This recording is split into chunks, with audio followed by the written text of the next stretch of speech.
Yeah, perfect, John. Thank you.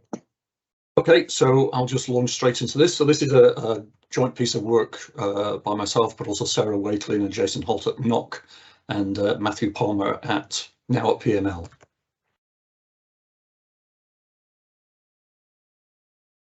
So away from sources of fresh water, we have this sort of canonical view that stratification is mostly caused by surface heating. So the time series you can see here was from a long-term mooring that was deployed as part of the Shell Sea biogeochemistry program a few years ago in the central Celtic Sea, so where the little triangle there is in the map.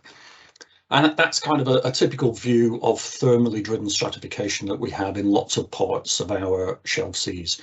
And there are some important events there. So you can see where the surface temperature starts to warm up in spring. So that's a really key event because it controls the timing of the spring bloom. It's important to the phenology of lots of marine animals. At the end of the year, the timing of the autumn bloom, the timing of the remixing is important for the existence of an autumn bloom. Autumn blooms only occur in a certain narrow band of latitudes on Earth, and it's that timing and the light available that is key. The total duration of the stratification is important because that's the amount of time that the bacteria in the bottom waters have to break down organic material and consume oxygen. So what happens to your bottom water oxygen is very sensitive to how long that stratification lasts before the remixing brings the water back up to the surface in contact with the atmosphere. And then finally, somewhere between a third and a half of the primary production in stratified systems during the year occurs inside the thermocline during the stratified part of the year. And so the strength of that stratification, so the contrast in density between the surface water and the bottom water, is really important in constraining the light and the nutrient supplies to those phytoplankton. So I say mostly caused by heating, so I'll get onto what I mean by the little doubt implied there later on. Closer to the coast, then we have freshwater sources, which become more important for driving stratification.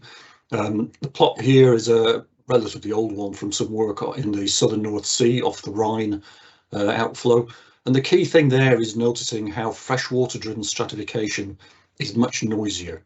It can be quasi-periodic, associated with tidal cycles. It can also be very intermittent.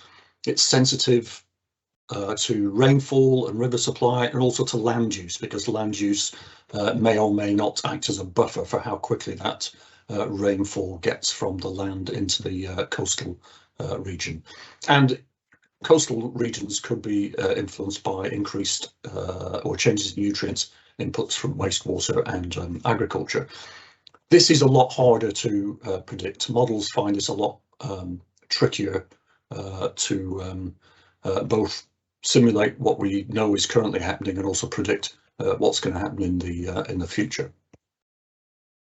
Now, so we have a low confidence on both what's happening currently and what's going to happen in the future. Those of you who've looked at these report cards in the past will recognise this is something of a backward step compared to where we were, where we thought we were recently, and hopefully the reasons for that will become apparent in the next minute or two. So what is already happening, the timing of the spring bloom is probably getting earlier, and the strength of the thermal stratification is probably getting stronger. But our confidence is fairly low in this. So this is relevant particularly to the offshore areas away from sources of fresh water. It's largely a model-based result. We struggle with having long-term time series of well-resolved measurements of stratification observations. And that's particularly tricky because it's not just temperature that we need to know. We also need long-term observations of salinity. So the monitoring data is a real challenge. But also the models are not very good at salinity effects and freshwater-driven stratification. Models are very good at anything to do with heat fluxes, but not so good when it comes to not just the coastal salinity changes, but also the large-scale distribution of salinity across the shelf seas. In terms of freshwater driven stratification, the only point to make there is that there are no discernible trends in changes to freshwater, so coastal stratification close to estuaries, and that's largely because if you think back to the example I showed you earlier from the Rhine outflow, freshwater driven stratification is really noisy and intermittent, so trying to pull out a statistically meaningful trend out of that data is really difficult. So what could happen? Again, this is low confidence, and not surprisingly here we're dependent on model predictions of the future. The image here is from the report card, and what it's showing you is over the next century, the change in the timing of the onset of stratification on the far left, the change in the timing of the autumn remixing, the end of the stratification in the middle, and the change in the total duration of stratification. So it looks quite sensible, it looks quite believable. You can see a gradual earlier timing of the spring stratification and slightly later timing of the autumn remixing, and as a result an increase in the duration of stratification. But bear in mind this is a model result and it's very much governed by the heating cycle, and it's hampered by our lack of an ability to model the distribution of salinity. One of the things that's come out of some work recently, particularly the shelf sea biogeochemistry program, is that the trigger for stratification in the open shelf seas, which in the past we've always thought of as largely a surface heating problem, is actually very sensitive to the very weak horizontal salinity gradients that we have in these areas, and what the wind is doing to those salinity gradients during the spring. And we think this could be one of the reasons why models often struggle to get the timing of the spring bloom correct. So just to finish off, some challenges and emerging issues. So monitoring challenges. So getting sufficient spatial and temporal coverage of the observations is really challenging, particularly subsurface. And particularly, we don't just need temperature, we need salinity as well if we really want to understand how the stratification is changing. So there's a practical challenge there in terms of the instrumentation that we can reliably maintain for long timescales in relatively deep parts of the shelf seas, but also obviously a financial challenge as well. With modelling challenges, so there's a lot of work going on trying to get models to do better at the salinity distributions. So that's both coastal salinity just outside the estuaries, but also the weaker salinity distributions that we get across the whole shelf seas.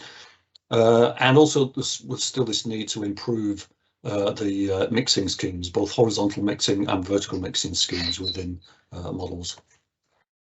So I thought I picked one emerging issue and opportunity that is on the horizon, and this is the floating offshore wind power. So that map there, if you look at all of those pink blobs in the sort of central and northern North Sea, those are the areas now leased for large-scale deployment of floating offshore wind turbines. This is going to have, we think, some really interesting effects on how shelf seas operate, because you're injecting turbulence directly into the thermocline. You can see with the density and chlorophyll profiles there compared to a typical structure of one of these floating offshore wind turbines.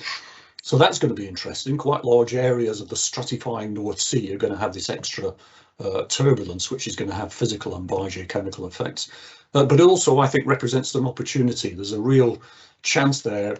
You look at those areas that are going to be covered by these wind turbines, they're going to be covered by cables, and those cables are going to allow us to power and transmit data from instruments, and also through the fibre optic cables there's the chance of really large scale monitoring of temperatures, surface and near bed temperatures. So I'll finish there. If any questions that occur to you later, feel free to contact me on that email. Brilliant, thanks, John. And then, yeah, just on that point of questions, then, yeah, please do start putting some of those questions.